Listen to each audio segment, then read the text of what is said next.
Welcome to the Featured Anime Podcast. I'm your host, Jack. And I'm Rick. And today we are talking about Wolf's Rain, which was a recommendation by Bolt/Rome, which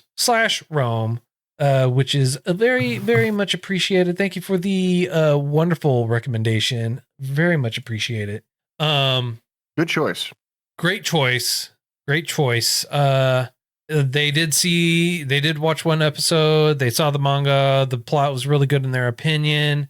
And they, as well as the characters and who they were and the development of them, was basically kind of the mini portion of it. They did state, however, it is 26 episodes long. I would like to provide a correction on that.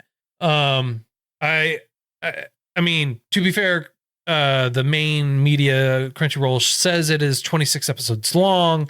It is technically 30 episodes long, but they classify the last 4 episodes of it as an OVA, which we will be talking about in the post show of the podcast because Rick hasn't seen it. So I'm going to fill in some of the blanks for him on it in the post show of the podcast. So if you want to catch a part of that wider conversation, as well as all the other wonderful, great stuff that we usually talk about in every single show, you can go to patreon.com/featured anime podcast. $1 a month to get you access to that bonus content. And also you get to hear that pre and post show content that we usually will put out with every episode. Trust me, it is always worth it. And then on top of that, if you're looking for some nice, delicious, tasty, wonderful treats, you have Tokyo Treats. If you use coupon code Featured Anime along with our affiliate link in the show notes, you get $5 off that very first box. And right now it is still going on Sakura Matsuri Snack Fest, which is their wonderful time of year for the cherry blossoms. It's the night time, more specifically, when they're doing it. And trust me, the Kit Kats that are in there are oh so delicious. I'm telling you, I love those strawberry Kit Kats that came with them this time. They are delicious along with all the other treats. If you want to gain yourself some nice, wonderful treats, Tokyo Treat, our affiliate link is down there for you in the show notes. And then use coupon code Featured Anime for $5 off that first box. And if you want to buy yourself some swanky swag, shop.featuredanimepodcast.com. Go there, help support us, help us grow and other means. And if you want to hang out with us live here, all the other wonderful stuff, you can join us live on twitch.tv/featured anime podcast. Join us there, hang out with us, talk with us and everything like that. And it is very much appreciated. And now on to the meat and brotatoes. Wolf's Rain came out in January 2003, ran all the way through July 2003. The number of episodes for that portion of it is 26 episodes long. Producers for it are Bandai Visual and Fuji TV. Studio for it is Bones. It is an original. The genres for it are action, adventure, drama, fantasy, mystery, and sci-fi. Now, the basic premise of the world is that the world is dying. The world is basically going extinct. Animals and everyone like that are just basically on their last leg. The weather's unbearable. People live in domes, and you have these super elite people called nobles. And even then, there is only a couple of them. And from what I can gather, is they are basically long-lived races, not immortal, but long-lived race, a long-lived race of people. It mainly focuses on some wolves who can cast magic or pretend to be human. So the perception of them walking around, interacting, and everything that they do is with the perception of being seen as a human when in fact they are wolves.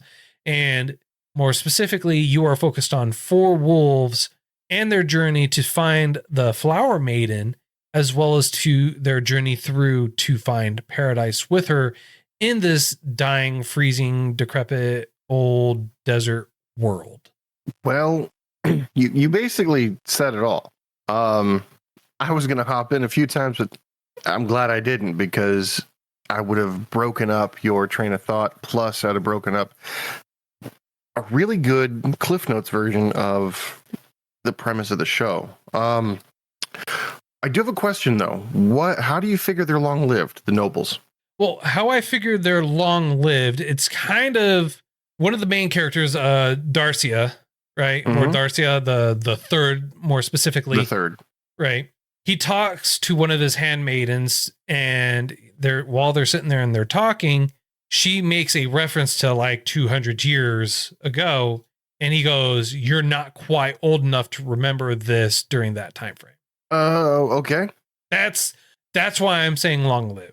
Like they are not of normal people. They have magical powers basically at this point, and they are the ones that hold the original alchemic powers and everything having to do with the world. They are the end all be all powers amongst the people. They're also super duper strong Yes. by themselves due to, I would say, scientific advancements rather than alchemic advancements. And for some reason, they're fighting each other like a lot. And you hear there are several characters and several storylines on this and in this show, and I've only seen up to episode 26. And as you said, apparently there's 30. So there's 4 OVAs past this, which I have not seen. And the storyline, it's convoluted, it's separate, it's independent of one another. It's really well told. It's really intricate. And I kind of like the idea that each individual person reacts to the same situation differently.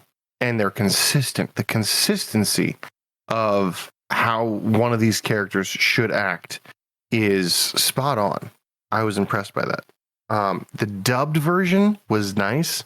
The subbed version, I think was a little bit better.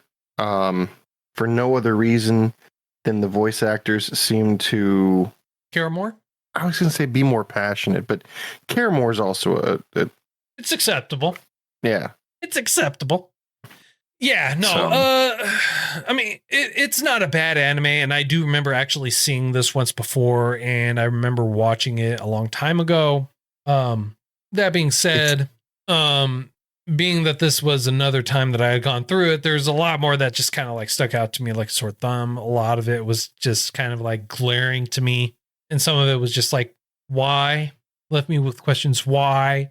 So relating to the more human aspect of it, right? Mm-hmm. Where they can pretend to be a human. Well, when you're first introduced to Kaiba, who is basically the main focal wolf character, Okay. he's about to be drug out from a tree because he's injured, and he unwarranted kills. And he was like, I was just trying to defend myself. I was just protecting myself. They were going to hurt me. It's like, bro, you do realize like he was standing right there. He saw the whole thing and you're lying straight to his face. And he doesn't even call him out on it. He doesn't point it out. It's like, I was right there. You're a liar. You're a liar. Mm-hmm. And it's like, in my honest opinion, is like when he said that, I was just protecting myself. It's like, no, you weren't. I was right there. I told him to pull you out. You weren't protecting yourself. You just murdered to murder, you murdering bastard. All right. That's all he was. Dang. I mean, you're not wrong, but at the same time, it feels like there was something a little bit more, you know? He's just very antagonistic. Angry? Violent? Yes and no. I mean, yes, all of the things. But it feels like at first he is not quite an alpha, but just a scared, lost pup. And in the guise of being scared and lost, someone reaching in while you're trying to sleep or heal, it's a threat. You are risking your life to avoid capture, essentially. Yes, I understand that. But at the same time, you could totally just like, bro, you were right there. You saw. Like, I saw you right. I saw you. I was right there. I saw you. He could say, I saw you. That was not how it went down. Yeah. Yeah. Well, the thing that got me is, you know how they're wolves, and I think their people persona is more along the lines of a doll, an illusion, because when you look at them through something else, either apparently too drunk, really thick glasses, a visor, they look like dogs. There's no question. Yeah. And when you track them, They don't leave people prints; they leave dog prints. Yes, and their shadows are of a wolf. So the shadows aren't hidden. It's just how they're viewed through something other than people's eyeballs, right? So if you look at them through a person's eyeball, you know, they're going to appear human. If you don't look at them through a person's eyeball, I guess they appear as a wolf. I don't know. I mean, like, that part wasn't consistent. It was not consistent all the way through. Right? Sometimes it did, sometimes it didn't. Form, how can they grab stuff? They don't have opposable thumbs. Well, that's the thing. See, and this is one of the things I was glad that they showed, right? Kind of showed at the beginning. So when the kid was falling off, they show Sume reaching out with a hand, but when he went to go grab the shoulder, it was his mouth grabbing the shoulder. So it's the perception, the magic of what they're doing, showing it, but in fact, they're doing it with their mouth, or they're flipping it with their paw. When they're carrying them on their back, they'll show them, and it's like, oh, they're actually carrying them on the back, and they just probably figured out a way to get them on there. You know, pick your pick and choose your flavor. No, I mean, I get that. And one of the things I thought was quite interesting, at least for me, was the fact that they had seemed to disregard gravity whenever they're climbing, either up or down. Gravity isn't a thing that works. Well, I mean, like, their jaws can bend metal and they can, I mean, like, not to say a dog can't do it, but they can easily do it. I mean, they can leap, jump, they can talk, they can cast magic. I mean, like them doing fantastical things is kind of like, at this point. It's kind of expected at this point, simply because, I mean, we're in a world where they're casting magic on people where they appear to be human. I mean, the one thing I did not get, all right, and here's part of the problem that I had with it, right? Here's one of the things where I just kind of like, that doesn't make sense, is like, I get it for the show purposes and everything, for the visual aspect of it. You create that symbiotic relationship with the view of the person or whatever, I guess, whatever. They're hurt. They're laying there. Dude has a shirt that's off or whatever, and they're putting leaves, or they're acting as if they're looking at each other in their human forms, casting magic for the human forms the whole time. Like, they're by themselves. Magic the whole time. It's like, oh, you have a sprained ankle, and they're looking at the foot. Like, it's like, why? Like, what was the purpose of that? What's the purpose of it? Pretense. Keep it up, you know? I guess. I don't know. I don't know. I mean, I get it. That makes one of us. Because, you know, you got to do it for the story.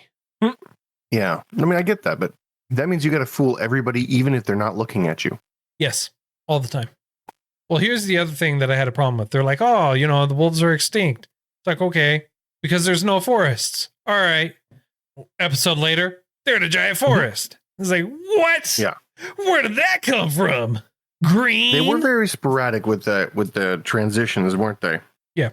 They're like breakneck. I mean, like, so they went through a random tunnel. I mean, like, they're like, oh, you have to go through this random tunnel to get to this one other area. But why? Like, the only way to get to paradise is going through this tunnel. Go through this tunnel and you'll get to paradise. You go through the tunnel, you get to a forest area. Okay.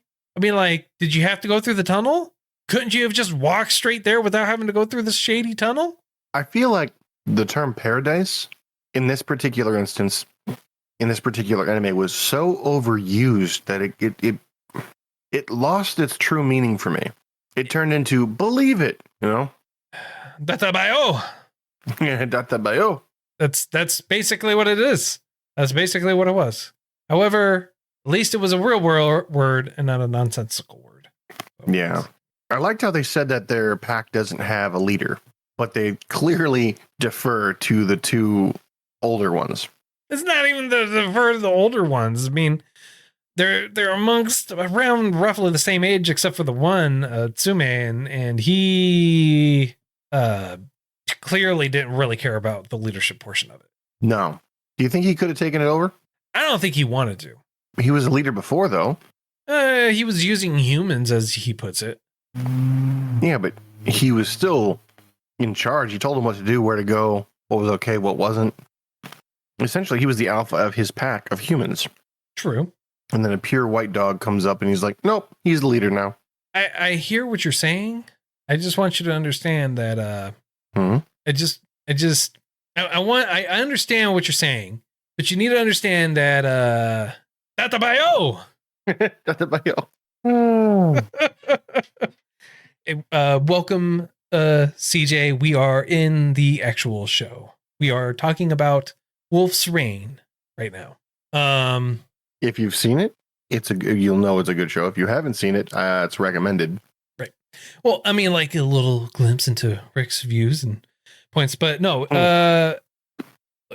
Like my biggest thing, or one of the biggest things, is I found the consistencies a little bit out there. Right, they were a little too much for me, and they were all the time. The inconsistencies weren't just every once in a while; it was all the time. Right. What do you mean? Well, so their wolves are supposed to be extinct, but yet at the exact same time, they're not extinct. People know they're not extinct, but people do know they're extinct. They're being hunted, but yet at the same time, they're not being hunted. There's not supposed to be any forest, trees, or vegetation anymore, but yet there is forest and trees and vegetations in areas. You have it's supposed to be, them going along the way towards paradise the whole time, but they're complaining about it the whole time, except for one character, thank God. And then saying they don't want to go, or that they're not going to go, but then they are going to go, but then they're not going to go, and they're just tagging along for whatever the ride is, so supposedly. Then you have some conflicting information, right? Mm-hmm. Again, referencing the timelines, how old people are supposedly, right? With my understanding and your understanding being different. It's like, that's my interpretation of it. Who the hell knows if it's actually true or right? Because I sure as heck don't know. They never actually specify, explain, or identify, or clarify. Yes. And then on top of that, you have them basically, from what it seems, doing a full circle, going back to where they were, and then somehow miraculously leaving that exact same area. They went left this time. Oh, okay. Whatever. Oh, and then, again, going back to what you said, they don't have a pack leader, but they do have a pack leader, but there's really not a pack leader, even though there is a pack leader. Well, I mean, we're not really touching on one major character that seems to have everything revolve around her, or it, or this one, as she keeps calling herself. The flower maiden. That is a legitimate bipedal creature with thought, memory, feeling, all that stuff, made from a flower, supposedly. Yes, from alchemy. From alchemy, yes. So here's the one thing that so here's the thing, right? And it is an actual belief. Some native tribes do believe that we come from wolves, and they do touch on that a little bit in the series, and I'm glad that they touch on it. And that is a very large focal point of this series, where it's like, we are descendants of wolves. So wolves came here, they helped us, they made us who we are. And I'm butchering it, I know, I'm sorry. Yeah, but well, no, I was gonna clarify, because the book that they're referring to essentially says that wolves are superior beings, and in order to they were summoned over to us to kill off and get rid of all the demons. And once that had happened, they shared their intellect with the lowly primates. They shared their pelt and their warmth and stuff like that. And so they decided to live amongst the humans to continue the progression, if you will. And that was basically it. I'm like, okay, so you want to continue the progression to what? If everyone goes back to paradise, the people can't go because it's for wolves. Or at least that's my idea, that the people can't go because it's not for them. It's for other things. No, it's for the wolves. And I just thought it was kind of interesting that most of the time you'll see the wolves kind of like bark and growl at certain other creatures, pets, let's call them. Mm-hmm. And those are the ones that didn't seem to be under a pretext. They seem to know exactly what's going on and basically accept their fate. For instance, the horse. Like the horse, the crow, the cats. Well, the crows, plural, and the cats. And the wolves are able to communicate with all of them flawlessly. And Yep. They so underutilized that, in my opinion, because like the information highway would have been amazing with that small addition. You know what I mean? Like if they would have just been like, hey, have you seen, hey, do you know this? Hey, instead of doing this all on my own, can you help me? And the one time they did try that with an owl that may or may not be living, it basically got them lost. And is it possible that they could have done that with the insects, where they could have talked to the insects rather than being swarmed? Or do you think that there's a limit to the intellectual abilities? I think there is a limit to the intellectual abilities. Okay, a limit like how though? Because if you say, oh, it has legs, a walrus also gave them words. I didn't say anything about limbs. Don't bring limbs into this. You asked me my opinion. I'm giving you my opinion. You don't ask for me to justify it on grounds of whether they're a quadruped or otherwise. There's a limit. I'm not the one that's going to define that limit, because I don't know what that limit is for them. Because you had an owl, you had a walrus, you have dogs, you have cats. They're all talking and communicating amongst each other. Some of the dogs didn't, some of the dogs did. Crows, same thing. I'm not going to, right? You did have it could be, right, a species barrier. Let's put it like that, right? Okay. And the reason why I say species barrier is because Cheza communicated and heard the other plants saying that they were hungry, right? Yeah. But the wolves didn't hear it. Takes a plant to understand a plant. Takes an insect to understand an insect. Yeah, I guess. But was it really communication or was it ordering stuff? No, like, she heard them say that they were hungry. That's how she knew. She wasn't ordering. Yes. At no point did she say, become insect-eating plants. At no point did she say that. That's fair. That's very fair. But there's so much to go through, because it's not just 12 episodes. It's 20, it's 30, but I only saw 26 because that's all that's on Crunchyroll currently. There's so much to go through, and we're only really talking about the 5 main characters. There's still subplots, some divisions, side stories that are really, really good. Like, for instance, there's a guy who is hunting wolves for no other reason than wolves killed his family. ... or so he believes. Now, he could be right, he could be wrong. It's really up to him. And he's using this dog that has impeccable smell and is able to understand everything, which is honestly surprising. But this dog is essentially a wolf hunter. And come to find out that Blue is basically half, wolf herself, which is why she's able to hunt them so well. Because she's like, oh, well, that's part of my physiology. Good. Yeah. But it's just, I don't know. It's confusing. It's awesome. It's frustrating at times. It's not at others. And it is at 26 episodes. It's worth a watch. There's a few little quirks in there that they throw in that I found hilarious. So yeah, that's true. I wish I could grasp for more but I feel like if I did, I'd be going into spoiler territory that wouldn't be good. You know what I mean? I guess, but then again, it's not like you actually know how it ends. Episode 26 is very explicit in how it should end. Episode 26 is very explicit in how it should end. I will tell you this. That's not how it ends. Pause for effect. Pause for effect. Yeah. No. What do you think one of the subplots was basically about? A man throwing his life away in pursuit of revenge. Yes. Another one was a man throwing his life away in the pursuit of love. Yes. Yes to both. A woman throwing her seemingly perfect life away in the pursuit of knowledge. Why not? No, honestly, and this is one of the things that I kind of really hate. And now, to my understanding, just to kind of help clarify, the last 4 episodes took like 5 months to come out after the series.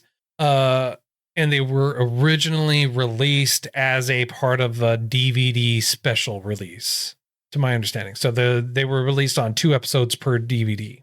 Okay. So basically it was like, hey, we're not going to give you the answers to these questions unless you buy the DVDs. The kicker of it is, at the end of episode 26, there's still a preview for the next episode. So it aired on TV a few years later as a part of the whole in general. So yeah, that's why. Wow. All right.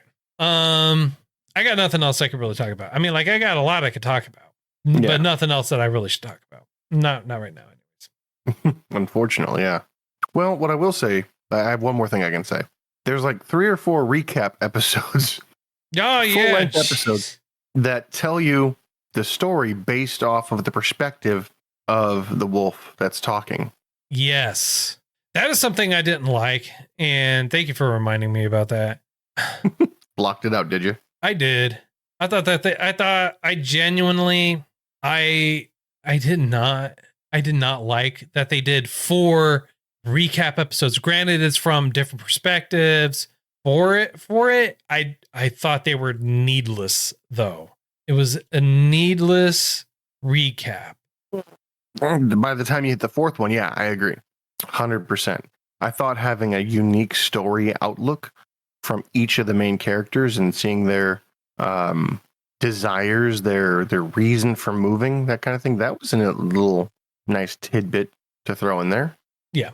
But that's really all it was, just a tidbit. Yeah. Yeah, no, that's it too. So, all right. Any hoosers. About the hoosers. All right. So, ready for a rating? On a scale of up to 10, how would you rate this? I'm going to give this a solid 9. I didn't see the last 4 episodes, so hopefully my 9 sticks. But the story was really, really well thought out, wonderfully executed, and the voice actors were pretty awesome. I watched it subbed and dubbed. Separately, of course, and it wasn't too far from the mark. Like they remained true for most of the words, and the words they didn't remain true to, the sentence before and after structured the information in such a manner you don't lose anything. At least that's how I feel. Okay. And you? I'm gonna give it a 7. It did end it. It gave it an ending. I thought the ending was ridiculous because I genuinely did. There was a lot of randomness to the whole thing. I didn't like some of the actions or interactions between the characters. I felt some of the actions that they did were a little bit needless or useless. Them being in a human form the whole time, I felt was kind of redundant. If they're in a forest by themselves, they don't need to be a human running around looking like a human. I thought that was ridiculous. And I mean, like I get it during the scenes or whatever, they're flip flopping in between them being a wolf and a human and back and forth and everything like that when they're fighting or doing anything else. I just felt like, hey, if you know I'm a wolf and I know you know I'm a wolf, what's the point in keeping up the charade type thing? Yeah, I get that. But other than that, the story was a little hard for me to get through again, especially after all these years having gone by. I definitely remembered it in a lot more positive light. I'm not saying it's bad, but it's not as good. So fair enough. So yeah, 7 for me. Next week, we are going to watch. What are we watching, Rick? I would like to propose that we watch a movie called is it the one that Miku recommended? Yes, this one I believe is called Patema Inverted. Yeah. Yes, Patema Inverted. All right. Well, I'm game. I'm down for that. Right on. And it's again, it is from Miku. Hello, it's been a while. It has been a while, Miku. Hello. Very, very much appreciate you giving us another recommended. They did so for why we need to watch it. They said it's underrated in their opinion. If there's anything they wanted to tell us about the anime, they feel like Your Name. If we liked Your Name and Weathering with You, you might like this anime. So there you go. Now we're gonna watch it. Thanks for the recommendation, Mikio. If you want to give a recommendation yourself, we do have a link for you in the show notes. It's also on our Discord server and on our website. Feel free to go any of those places as well to go there, recommend us stuff, email us, contact us, all that other wonderful stuff. You can go all that information at featuredanimepodcast.com. If you want to help support us, help us grow through other means like patreon.com/featuredanimepodcast. $1 a month getting you access to bonus content. And what's more, this week, today's special, we're going to talk about the last 4 episodes that Rick has not seen. So he's going to get the full closure of the series, and he may decide to change his score or not. We don't know. We'll find out. And if you also want to buy yourself some nice swanky swag, shop.featuredanimepodcast.com. Or if you want to get yourself some nice delicious treats, use our affiliate link for Tokyo Treats. And trust me, the treats are worth it. Use that affiliate link coupon code FeaturedAnime, $5 off your first box. And trust me, the treats are worth it. And until next time, I'm Jack. I'm Rick, and we'll see you next time.